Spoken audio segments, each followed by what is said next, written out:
प्यारे बुज़ुर्गों, माताओं, भाई और बहनों, दयाल प्रसन्न दर्शन सिंह जी महाराज जिन्होंने हम में से कईयों को रूहानियत का रास्ता दिखाया, उनके वचन हम जब भी पढ़ते हैं, समझते हैं, उनको अपनी ज़िंदगी में ढालते हैं, तो फिर हमें एक रास्ता अपनी मंजिल की ओर बढ़ने का नया मिल जाता है। आत्मा जो परमात्मा का अंश है, जब वो प्रभु से अलग हुई और जब इस धरती पर आई, तो उसके अंदर इस दुनिया की रौनक की अटैचमेंट बढ़ गई, मोह बढ़ गया। और जैसे जैसे उसका मोह बढ़ता चला गया, दुनिया के रंग में वो रंगी जानी शुरू हो गई और आस्ते आस्ते आस्ते वो भूल गई कि वो कहाँ से आई है। यही दुनिया हम सबको असली दुनिया दिखनी शुरू हो गई और इसी दुनिया में कुछ करने के लिए, कुछ पाने के लिए हम लोग सुबह से रात तक लगे रहते हैं। तो महापुरुष जब भी इस धरती पर आते हैं, वो बार बार हमें समझाते हैं कि हम जो सोच रहे हैं, जो समझ रहे हैं, जो कर रहे हैं, इस दुनिया की ओर, वो हमारी सोच गलत है। असलियत इस बाहर की दुनिया में नहीं, लेकिन अंदरूनी दुनिया में है। असलियत हमें इस दुनिया से लगाव करने के लिए नहीं, लेकिन पिता परमेश्वर से लगाव करने के लिए दी गई है। और महापुरुषों के लफ्ज़ों के ज़रिए हम असलियत क्या है उसकी जानकारी पाना शुरू करते हैं। तो संत दर्शन सिंह जी महाराज जिन्होंने बहुत कुछ रूहानियत के रास्ते के बारे में लिखा, पिता परमेश्वर की कुछ जानकारी पाने के बारे में लिखा, और कैसे हमें जब हम किसी पूर्ण महापुरुष की संगत में पहुंचते हैं तो कैसे हमें मदद मिलती है, उसके बारे में कहा।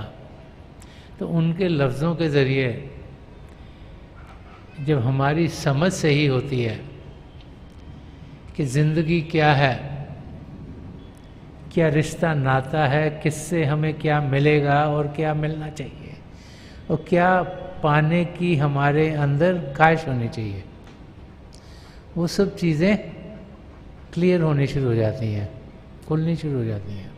एक नज़म जो संत दर्शन सिंह जी महाराज ने अपने सद्गुरु हजूर बाबा सावन सिंह जी महाराज के बारे में लिखी है, जिसमें कि उन्होंने एक सद्गुरु की संगत में जब हम पहुंचते हैं तो हमें क्या मिलता है, वो खोल खोल के समझाया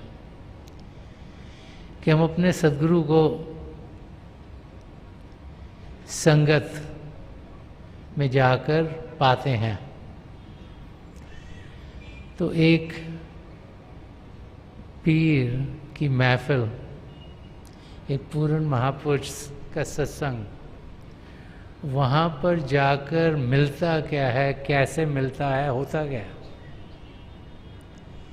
वो सब संत दर्शन सिंह जी महाराज ने इस नज़म के ज़रिए जो उन्होंने अपने सद्गुरु हजूर बाबा सावन सिंह जी महाराज के बारे में लिखे, उसके ज़रिए हमें समझाया है।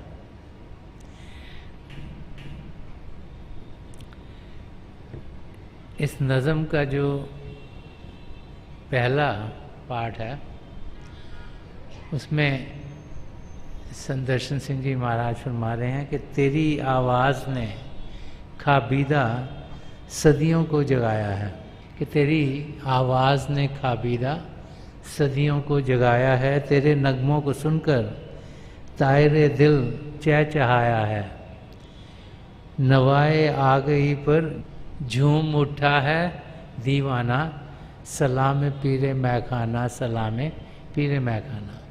वो कह रहे हैं कि एक पीर का मैखाना, एक पूर्ण महापुरुष का सत्संग, उसको मैं सलाम करता हूँ। मैं वहाँ जाकर प्रार्थना करता हूँ, उससे वहाँ पहुँचकर मुझे जो चाहिए वो मिलता है, उससे मुझे खुशी मिलती है, वहाँ पहुँचकर मुझे आनंद मिलता है। कि सलाम पीरे मैखाना, कि एक ऐसी संगत जो मुझे आनंद की अवस्था में पहुँचा दें। तो वहाँ पर जाकर अगर जब हम सत्संग में आते हैं तो क्या होता है, हज़ारों की तादाद में अलग अलग लोग इकट्ठे हुए होते हैं और स्टेज पर हम अपने सद्गुरु को पाते हैं।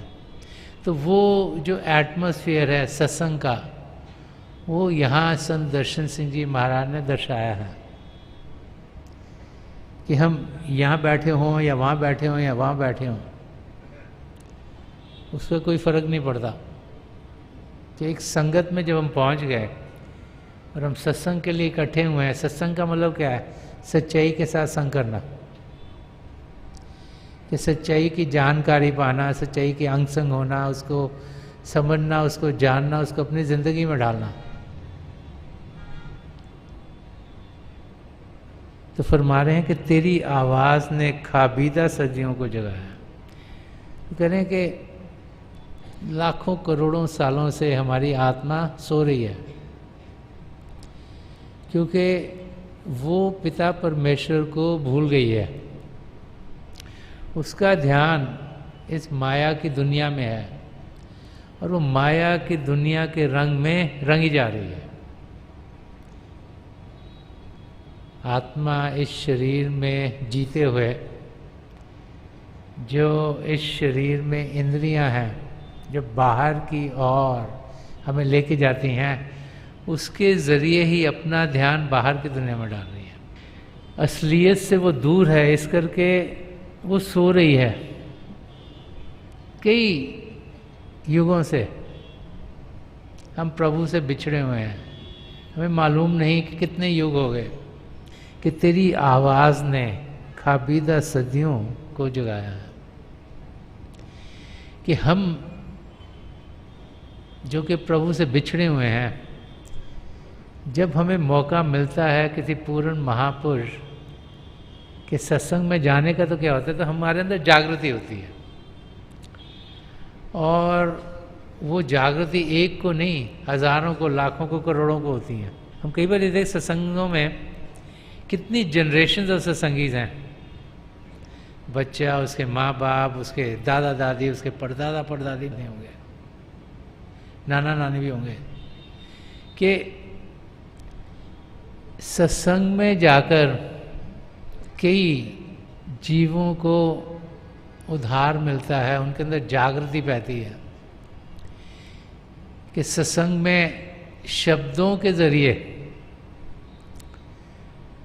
पहले तो हमें समझ में आता है कि हम हैं कौन। तो आत्मज्ञान, सेल्फ रियलाइजेशन, और फिर गॉड रियलाइजेशन, परमात्मा का ज्ञान, खुद शानाशी और खुदा शानाशी, कि अपने आप को जानना और फिर परमात्मा को पाना। सत्संग में जाते तो होता क्या है, हर एक सत्संगी भाई बहन, हर जो भी भाई बहन वहाँ आता है, उसका ध्यान सीधा अपने सद्गुरु की आंखों की ओर होता है। क्यों? क्योंकि संत दर्शन सिंह जी महाराज ने जब फरमाया कि आंखों से आंखों तक, दिल से दिल तक और रूह से रूह तक वो कनेक्शन चाहिए। तो कनेक्शन जो रूह का रूह से होना है, जो हमारी आत्मा का परमात्मा से होना, वो पहले सद्गुरु की आंखों से, संत कृपाल सिंह जी महाराज फरमा गए कि 2/3 हिस्सा रूहानियत का उनकी आंखों से आता है। कि आंखों के ज़रिए रूहानी किरणें हम सब की ओर आती हैं और उसके ज़रिए जो मन माया के पर्दे पड़े वो हटने शुरू हो जाते हैं, और शब्दों के ज़रिए 1/3 हिस्सा खाली रूहानियत का आता है। तो जो हम सुनते हैं उसका भी असर पड़ता है। कई लोग तो यहाँ से सुनते हैं, यहाँ से निकाल देते हैं, ज़्यादा असर नहीं होता। कई लोग सुनते हैं फिर उसकी बातचीत करते हैं किसी और से, थोड़ा सा असर उनको होता है लेकिन बहुत नहीं होता। लेकिन कई लोग सुनते हैं और उसको अंदर जज्ब करते हैं, उस पर अमल करते हैं, उस पर फिर ज़िंदगी अपनी बनाते हैं, उन पर सही असर होता है। तो वो 1/3 हिस्सा रूहानियत का है कि उनकी आवाज़ से सदियां जाग जाती हैं, लाखों करोड़ों लोगों के अंदर जागृति होती है। यही हमें संत दर्शन सिंह जी महाराज समझा रहे हैं कि हजूर बाबा सावन सिंह जी महाराज के सत्संग में जब पहुँचे तो उनको क्या अनुभव हुआ। वो अपने अनुभव ही उन्होंने लिखे हैं, जो खुद उन्होंने अनुभव किए, जो उनके एक्सपीरियंसेस हुए, वही हमें वो दर्शा रहे हैं ताकि हम भी वहाँ जाकर जान सकें, पहचान सकें कि हम क्या पा सकते हैं।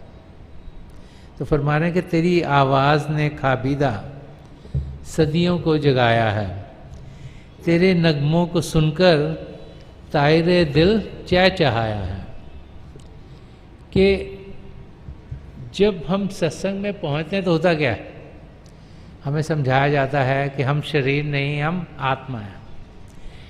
शरीर का तो अनुभव हम हर रोज़ करते हैं, हर बार करते हैं, इन इंद्रियों के ज़रिए जीते हैं, आँखों से देखते हैं, कानों से सुनते हैं, नाक से सूंघते हैं, ज़बान से चखते हैं, स्पर्श की इंद्रिय हमारे अंदर, फीलिंग्स ऑफ टच, करोड़ों लाखों सेंसर्स शरीर में हैं। तो इनके ज़रिए हम ये बाहर की दुनिया का अनुभव करते हैं। तो हमें समझाया जाता है कि ये बाहर की दुनिया, इसके आगे भी कुछ हो रहा है, कि अंदर की दुनिया भी है। और फिर जब हमें अंदर की दुनिया की जानकारी मिलनी शुरू होती है तो हमें कशिश जागती है कि वो अंदर की दुनिया क्या है। यहाँ तो आजकल के टाइम पे जैसे जैसे कम्युनिकेशन बढ़ रही है, मीन भी बढ़ रही हैं, अब सबका दिल करता है, कोई कहता है मैं दुबई चले जाऊँ, कोई कहता है मैं हांगकॉन्ग सैर कर रहा हूँ, कोई कहता है मैं यूरोप में लंदन हुआ हूँ, कोई कहता है मैं अमेरिका चल जाऊँ, कोई कहता है मैं ऑस्ट्रेलिया चल जाऊँ। सबका दिल करता है मैं ये भी देखूँ, ये भी देखूँ, ये भी देखूँ। क्यों? क्योंकि उसकी हमको थोड़ी जानकारी है। हमको कोई बताता है मैं उधर गया, मुझे बड़ा मजा आया, मुझे बड़ा अच्छा लगा, वहाँ पे ऐसे ऐसे बिल्डिंग है, ऐसे ऐसे ये है। तो इंसान के अंदर वो इच्छा शुरू होती है। तो जब हमें अंदर की दुनिया की बातचीत मालूम होती है कि वहाँ का आनंद कितना है, तो फिर हमारा भी दिल करता है वहाँ जाएं। और जब हमारे अंदर एक जागृति होती है कि हम अंदर की दुनिया में बढ़ें, तब हम नाम की देन लेते हैं। जब हमारे सद्गुरु हमें नाम की देन देते हैं, उनकी दया कृपा हम पर होती है, तो क्या होता है, ये शिव नेत्र 10वां द्वार खुलता है ताकि हम अंदर की दुनिया में जाने के लायक हों। और अंदर की दुनिया शब्द के ज़रिए चलती है।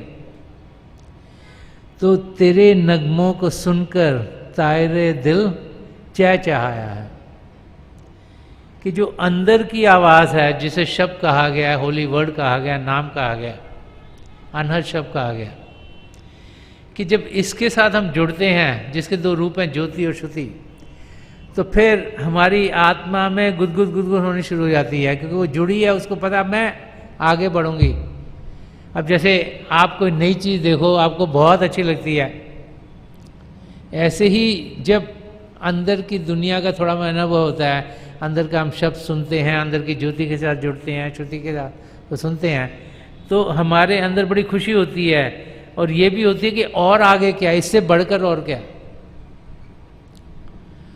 और फिर हम अंदर की यात्रा में जाना शुरू कर देते हैं और पूरी कोशिश करते हैं कि अंदर की दुनिया में हम तेज़ी से बढ़ पाएँ। और आगे संत दर्शन सिंह जी महाराज फरमा रहे हैं कि नवाए आ गई पर झूम झूम उठा है दीवाना। तो फरमा रहे हैं कि जो आपकी आत्मज्ञान देने वाले जो शब्द हैं, जब अंदर से हम शब्द के साथ जुड़ते हैं तो आत्मा क्या है उसकी जानकारी होनी शुरू, उसका एक्सपीरियंस होना शुरू हो जाता है। तो फरमा रहे हैं कि जो आप अंदर से हमें अनुभव देते हैं उसमें हर एक रूप है झूमना शुरू कर देती है, वो मस्ती के आलम में आना शुरू कर देती है।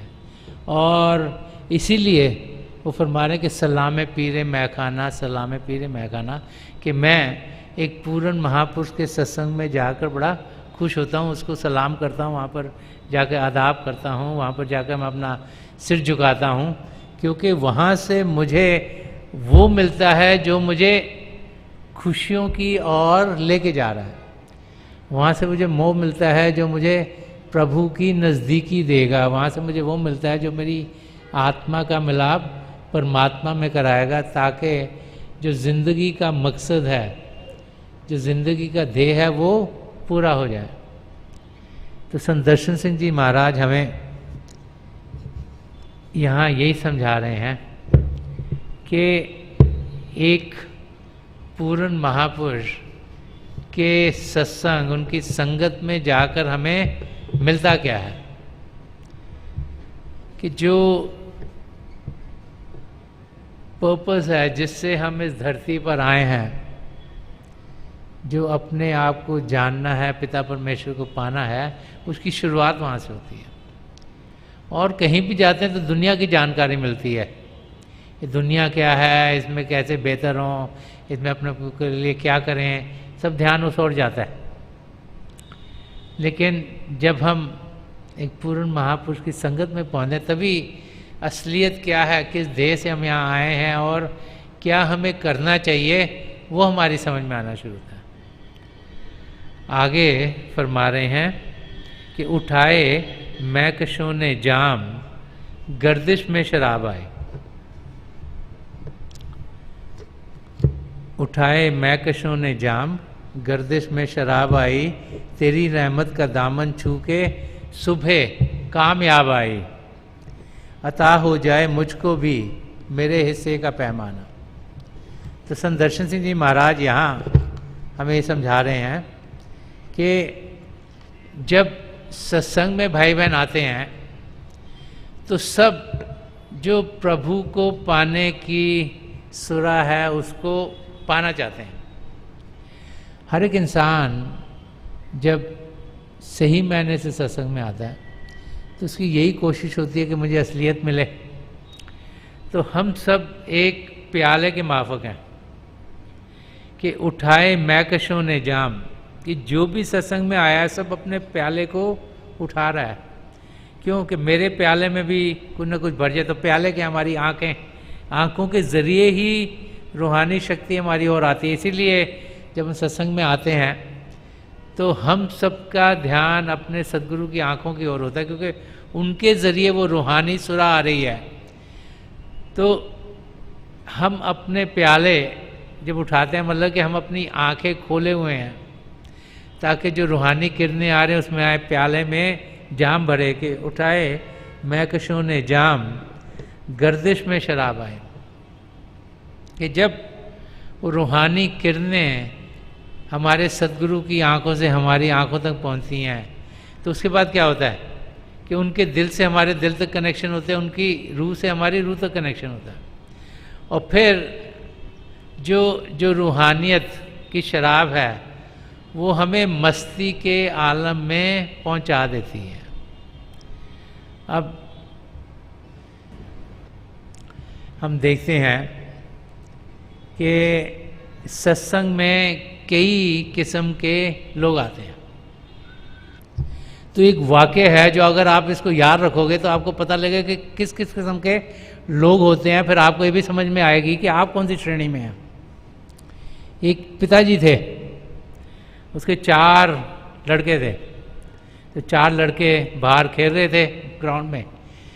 तो पिताजी के पास 4 आम आए तो वो आगे उनको देने के लिए, तो एक तो आम देते गए, ये मुझे चाहिए, मुझे चाहिए, मुझे चाहिए, कि आम मुझे दे दो, किसी और को मिले ना, मुझे चाहिए। तो पिताजी ने उसको एक आम दे दिया। दूसरे ने आम देखा, रोना शुरू कर दिया, रोता रोता आया, नहीं नहीं नहीं, मैं इसके बगैर जी नहीं सकूँगा, ये मेरे को आम खाना है। रोता रोता आया लेने के लिए। जो तीसरा लड़का था वो आम को देखी जा रहा है, कुछ बोल नहीं रहा, खाली देखी जा रहा है, देखी जा रहा है, देखी जा रहा है। तो पिताजी ने उसको भी आम दे दिया। और जो चौथा लड़का था वो खेल में मस्त है, उसको पता ही नहीं पिताजी आए कि नहीं आए, लेकिन पिता ने उसको भी आम दे दिया। तो जो पहला था जिसको लगा मुझे चाहिए, वही है जो धन दौलत कहते हैं, मेरे को ये भी चीज़ दे दो, मुझे ये भी मिल जाए, मुझे ये भी मिल जाए, मुझे ये भी मिल जाए दुनिया का। जो दूसरे हैं जो रोते पिटते रहते हैं, ओहो मेरा ये ठीक नहीं हुआ, मुझे ये तकलीफ हो गई, मुझे ये बीमारी हो गई, मेरे घर में ये हो गया, मेरी वोटी से लड़ाई हो गई, मेरा ये हो गया, वो वही ऐसे ही रोते पिटते रहते हैं सुबह से रात तक। और वो लोग भी आते हैं उन चीज़ों को सॉल्व करने के लिए। तीसरे जो देख रहे हैं वो आम को देखी जा रहा है, देखी जा रहा है, देखी जा रहा है। जो सर्च करने देखने आते हैं, वो कह रहा है कोई मिलेगा नहीं मिलेगा, क्या होगा, उसकी तरफ देखते रहते हैं जिज्ञासु। चौथा प्रेमी वो मस्ती में बैठा हुआ है, उसको फर्क ही नहीं पड़ रहा, उसको पता है आम मिल गया तो भी ठीक है, ना मिल गया तो भी ठीक है। क्यों? क्योंकि उसको प्रभु का प्रेम चाहिए। और हर एक धर्म ग्रंथ हमें समझाता है कि जो प्रेम करते हैं वो ही पिता परमेश्वर को पाते हैं। हर एक धर्म ग्रंथ जिसको भी आप पढ़ोगे बार बार कहता है कि जिन्होंने प्रेम किया उन्होंने प्रभु को पाया। तो हमें ज्ञानी होना है। ज्ञानी वो नहीं जिसको किताबों का बहुत पढ़ता है, ज्ञानी वो है जो प्रभु के प्रेम के रंग में रंगा जाए।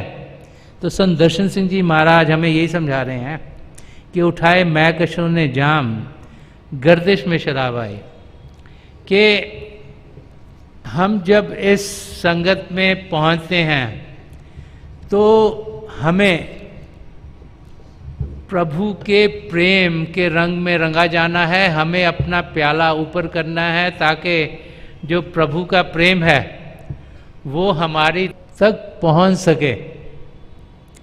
और फरमा रहे हैं कि तेरी रहमत का दामन छू के सुबह कामयाब आई। कि जब हम एक पूर्ण महापुरुष की संगत में पहुंचते हैं तो उनकी दया मेहर, उनकी दया दृष्टि हम पर पड़ती है। तो उससे जो हमारी अंधेरी रात है, जो भी तकलीफें सारी की सारी दूर हो जाती हैं। कि सुबह रात खत्म हो गई, सवेरे शुरू हुई। इंसान रात को सोता है, सुबह उठ के काम करना शुरू करता है। तो यहाँ सुबह कामयाब आई कि जो सारा दिन है, जो हमारी जागृति है वो काम हो गई। तो दिन क्या है हमारे लिए? जबकि हमारी आत्मा इस शरीर में उसे मौका मिला है पिता परमेश्वर को पाने का। और जब एक पूर्ण महापुरुष की रहमत होती है, उनकी दया मेहर होती है हमारे पर, नज़र करम हमारे ऊपर होती है, तो ये जो हमारी ज़िंदगी है जो हमें मिली है पिता परमेश्वर को पाने के लिए, इसमें हम प्रभु की और कदम बढ़ाने शुरू कर देते हैं। अगर ये सारी ज़िंदगी गुजर गई तो फिर ये सुनहरा मौका हमारे हाथ से निकल जाएगा। तो यहाँ संत दर्शन सिंह जी महाराज फरमा रहे हैं कि तेरे रहमत का दामन छू के सुबह कामयाब आई। कि जब एक पूर्ण महापुरुष की नजर करम होती है, रहमत हम पर होती है, तभी हम ये ज़िंदगी जीने में कामयाब होते हैं। अगर इस शरीर में आकर ये ज़िंदगी गुजर गई और हमने पिता परमेश्वर को पाया नहीं, तो फिर हम कभी भी इस मौके को दोबारा ग्रहण करते हैं कि नहीं करते हैं हमें मालूम नहीं। होते तो हज़ारों लाखों करोड़ों साल फिर लग जाए, आत्मा फिर 84 लाख जिया जो उन चक्कर में पड़ी रहे, कब मौका मिले पता नहीं। तो यहाँ समझा रहे हैं कि जब एक पूर्ण महापुरुष की नजर करम हम पर पड़ती है, दया दृष्टि पड़ती है, तो जो मन माया के पर्दे हैं जो हमारी आत्मा पर चढ़ गए हैं, जो हमें असलियत से परे कर रहे हैं, वो हट जाते हैं और हम असलियत की जानकारी पाते हैं। हम एक ज्ञानी बन जाते हैं। हमें समझ में आता है कि आत्मा परमात्मा का अंश है, सिर्फ प्रेम के जरिए हम उन्हें पा सकते हैं। हम फिर प्रभु के प्रेम के रंग में रंगे जाते हैं और वही हैं जीव जो प्रभु के रंग में रंगे जाते हैं, जो अपनी मंजिल तक पहुंच पाते हैं। संत दर्शन सिंह जी महाराज ने एक जगह और भी समझाया कि दुनिया में हो क्या रहा है, हम लोगों को हो क्या गया है। हम जैसे दुनिया में आते हैं तो हम करते क्या है, एक दूसरे को देखते हैं तो जलन सी हो जाती है, सोचते हैं वो मेरे से बेहतर क्यों कर गया, और सोचते हैं हो इसको तो समझ में नहीं, इसको ये क्यों मिल गया, मेरे को मिलना चाहिए, इसको मैं हड़प कर लूँ किस तरीके से। तो एक जगह फरमाते हैं ये दुनिया दुश्मने अमनो मोहब्बत हो गई साकी, कि जो प्यार और मोहब्बत से जीना चाहिए उसके हम लोग दुश्मन हो गए हैं। हम लोग तो रोज़ कभी यहाँ झगड़ा करते हैं, कभी वहाँ झगड़ा करते हैं, कभी इससे लड़ाई करते हैं, कभी उसकी टांग खींचते हैं, इन कामों में लगे हुए हैं। इससे प्रेम करें, उससे प्रेम करें, उस और कदम बढ़ाते ही नहीं। तो वो फरमा रहे हैं कि ये दुनिया दुश्मने अमनो मोहब्बत हो गई साकी, क़यामत हो गई साकी, क़यामत हो गई। तो कह रहे हैं कि परले आ गई है, तो काम बहुत ख़राब हो गया कि इंसान की हुमें, उनकी ईगो इतनी बढ़ गई है कि वो किसी और के साथ मिलजुल के बैठना ही नहीं चाहता।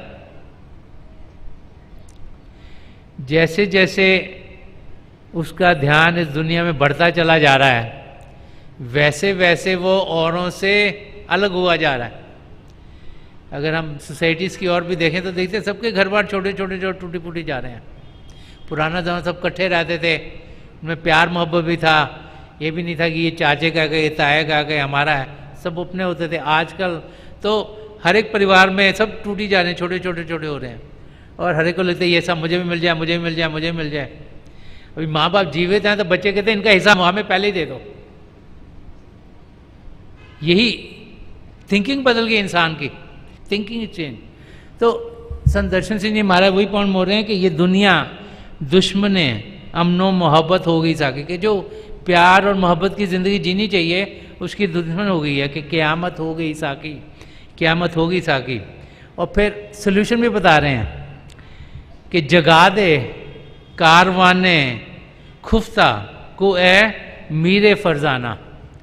वो फरमा रहे हैं कि ये जो सोया हुआ कारवान है, जो सब लोग सोए हुए हैं क्योंकि इनका ध्यान सही जगह पर नहीं है, तो इनको आप जगा दो।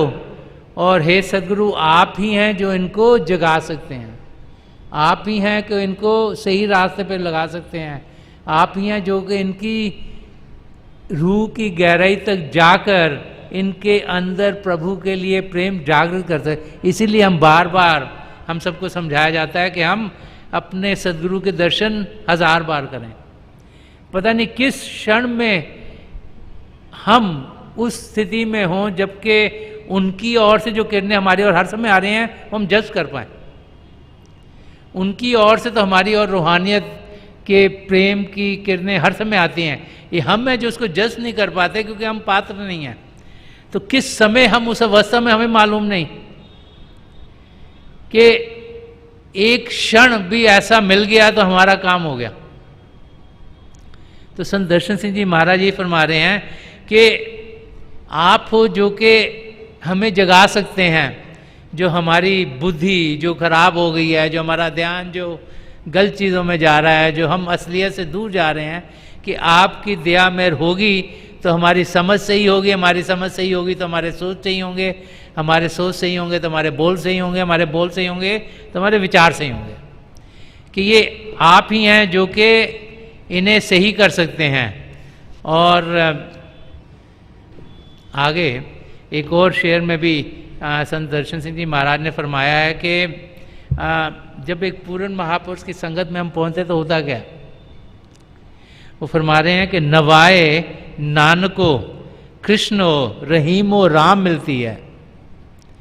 कि नवाए नानको कृष्णो रहीमो राम मिलती है, तेरी चौखट पे हमको वहदते अक़वाम मिलती है, तेरी नज़रों में यकसा है वह अपना है कि बेगाना, सलामे पीरे मैखाना, सलामे पीरे मैखाना। वो फरमा रहे हैं कि जब हम एक पूर्ण महापुरुष के चरण कमलों में जाते हैं तो तरह तरह के लोग वहाँ पाते हैं। वहाँ हिंदू भी होते हैं, सिख भी होते हैं, मुसलमान भी होते हैं, ईसाई भी होते हैं, बुद्धिस्ट भी होते हैं, जैन भी होते हैं, हर किस्म के लोग होते हैं। और वहाँ जो इन धर्मों का सार है उसकी बातचीत की जाती है कि नवाए नानको, कि जो कि गुरु नानक देव जी महाराज फरमाते थे, कृष्ण हो जो कृष्ण जी महाराज फरमाते थे, रहीम हो जो कि प्रॉफेट मोहम्मद फरमाते थे, और जो राम हो जो रामचंद्र जी महाराज फरमाते थे कि जिन्हें अलग अलग धर्मों में भगवान माना गया है, उन्हें परमात्मा का रूप माना गया है, चिल्ड्रन ऑफ गॉड माना गया है, कि जो इनकी शिक्षाएं थी वो शिक्षाएं हमें मिलती हैं कि यहाँ पर ये नहीं कि किसी एक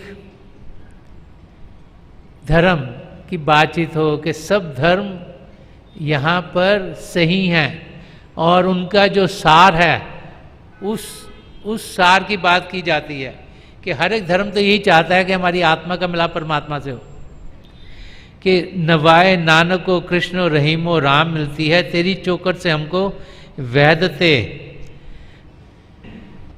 अक़वाम मिलती है। कि जब हम यहाँ पर पहुँचते हैं तो जो सब धर्मों की एकता है उसकी हमें झलक मिलती है, क्योंकि हम देखते हैं कि यहाँ सिर्फ अलग अलग धर्मों के लोग नहीं, हर एक देशों के लोग भी होते हैं, और कोई गोरे हैं, कोई काले हैं, कोई एक देश के हैं, कोई दूसरे देश के हैं, कोई अनपढ़ हैं, कोई पढ़े लिखे हैं, हर एक स्टेटस ऑफ लाइफ के लोग भी होते हैं, कि हर एक किस्म के लोग होते हैं। हम सब एक हैं, कि वो अनुभव हमें मिलता है कि हम में कोई ऊंचा नहीं, कोई नीचा नहीं, हम सब बराबर के हैं। और फरमा रहे हैं कि तेरी नज़रों में यकसा है वो अपना हो के बेगाना।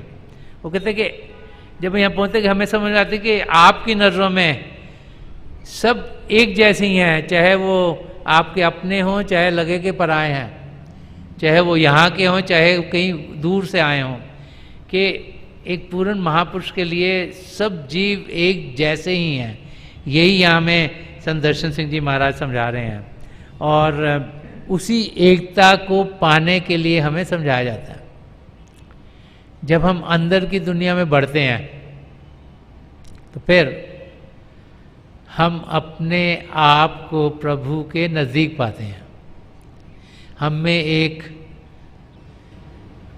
जागृति होती है कि हम आत्मा का मिलाप परमात्मा में कराएं, और जब वो मिलाप होता है तो फिर हमें अनुभव होता है कि जो इस शरीर में ये आत्मा है, ऐसे ही औरों में भी आत्मा, वो भी परमात्मा का हिस्सा है, कि हम सब एक हैं।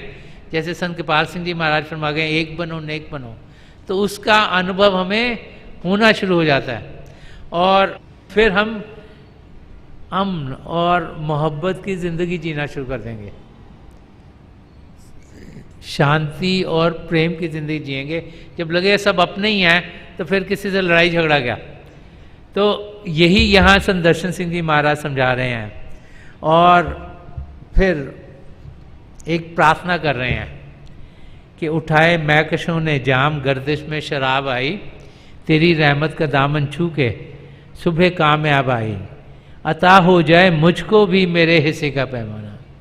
तो ये प्रार्थना वो कर रहे हैं कि हम सबको जो जो मिलना है वो सबको मिल जाए, कि हम सब कुछ पाने के लिए आए हैं और रूहानी सुरा पाने के लिए आए हैं। हम सब जो ज़िंदगी का ध्येय है, जो अपने आप को जानना है और वो पिता परमेश्वर को पाना है, उसे पाने के लिए आए कि हे हमारे सदगुरु, आपकी दया दृष्टि हम पर पड़े, ताकि हम जिस ध्येय से इस धरती पर आए हैं वो पूरा हो जाए।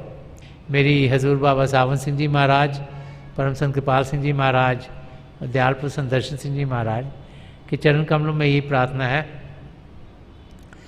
कि इतनी दया मेरे इन महापुरुषों की हम सब पर हो कि हम सब जागृत अवस्था में रहें, हम अपने सद्गुरु से प्रेम करें, पिता परमेश्वर से प्रेम करें, उस प्रेम का अनुभव करें, और उस प्रेम के रास्ते पर चलते हुए हम देखेंगे कि हमारी आत्मा का मिलाप परमात्मा में ज़रूर हो जाएगा।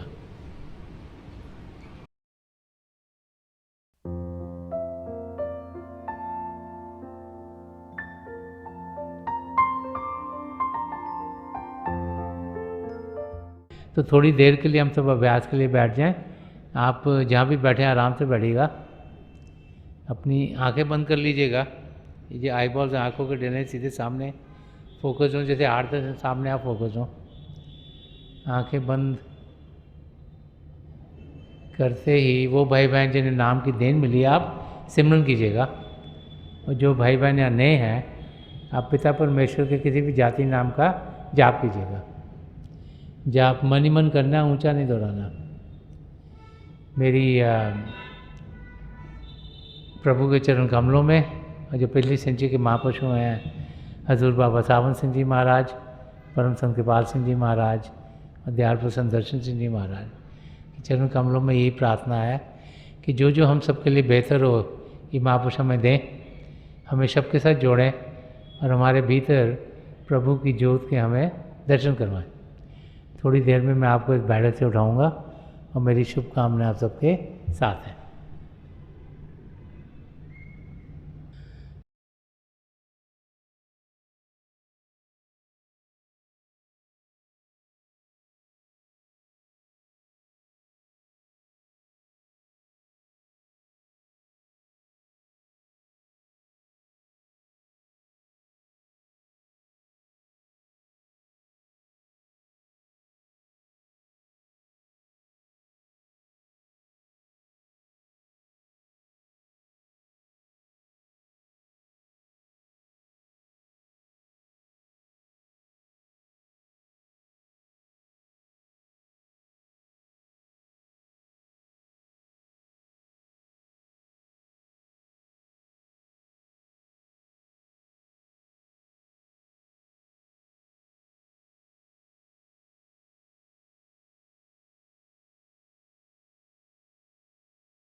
छोड़ दीजिए जी, प्लीज लीव ऑफ।